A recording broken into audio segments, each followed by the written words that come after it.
안녕하세요. 핵심 뉴스만 전해드리는 지인입니다. 구독과 좋아요는 제작자에게 큰 힘이 됩니다. 몇 주 전 이 제목과 유사하게 조선업 하반기 표로 한방 분석이라는 영상을 촬영했었습니다.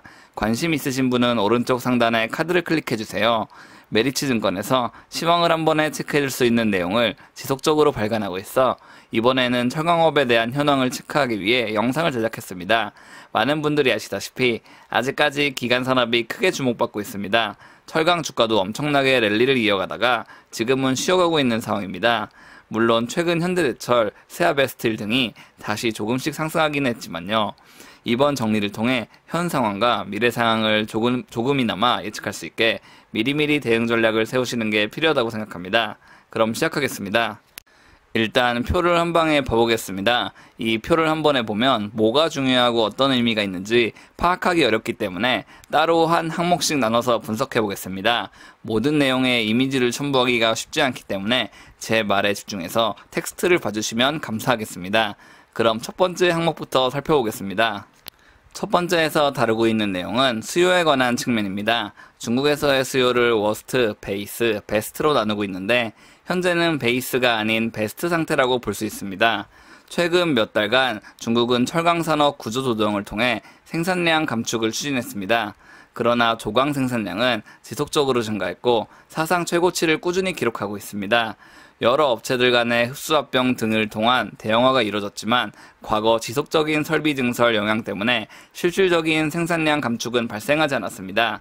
다만 중국의 탄소 배출 저감이 나름 강하게 작동하면서 생산량 저감이 발생할 수도 있다는 얘기가 나오고 있습니다. 아직까지도 대부분의 업계 시각은 생산량 감소가 상당히 힘들다는 데 의견이 모아지고 있습니다. 왜냐하면 수요 감소가 좀처럼 발생하지 않고 있기 때문이죠. 그리고 선진국 수요와 내수 수요 또한 여전히 상승세를 기록하고 있습니다. 여기에 나오는 판재류는 열연강판과 냉연강판을 뜻하며 봉연강류는 형강, 철근 등 길쭉하게 뽑아낸 철강제를 말하는 것입니다. 전방산업 호조로 자동차 강판, 후판 등 판재류 수요는 여전히 상승세이며 엄청난 건설업 호황이 왔기 때문에 봉연강류도 여전히 수요가 높습니다.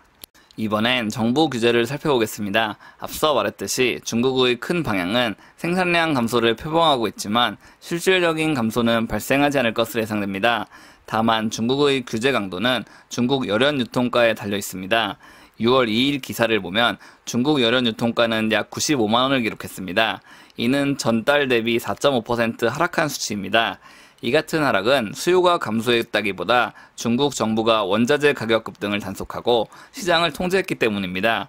중국 정부는 기업들을 단속하고 수출 보조금 형식인 증치세를 취소한 데 이어 7월부터는 수출하는 물량에 15%의 세금을 부과하겠다고까지 말했습니다. 즉 내수 공급 물량을 증가시키고 수출을 통제하겠다는 것이지 결코 수요가 줄었다는 말이 아닙니다.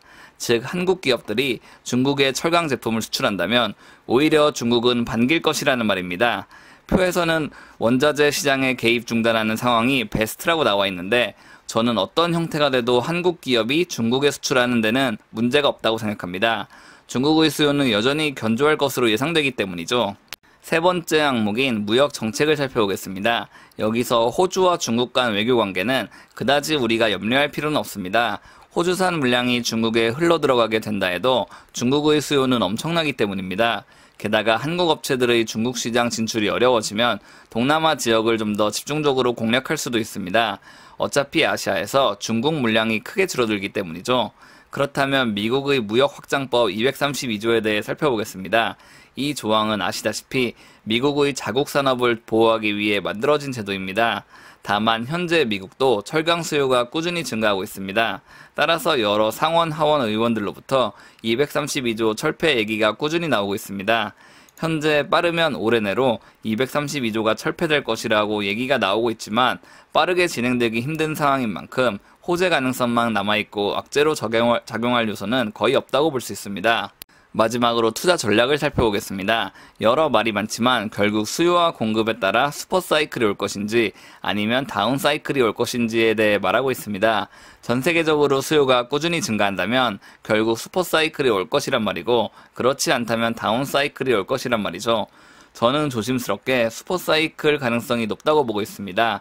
조선업, 자동차업, 건설업 등이 앞으로 최소 1, 2년 동안 회복될 것으로 예상하기 때문입니다. 한국뿐 아니라 전 세계적으로 말이죠.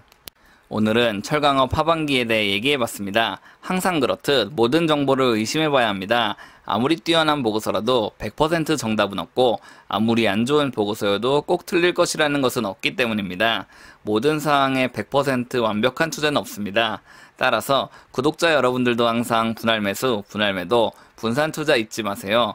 제가 준비한 소식은 여기까지입니다. 지금까지 핵심 뉴스만 전해드리는 지인이었습니다. 감사합니다.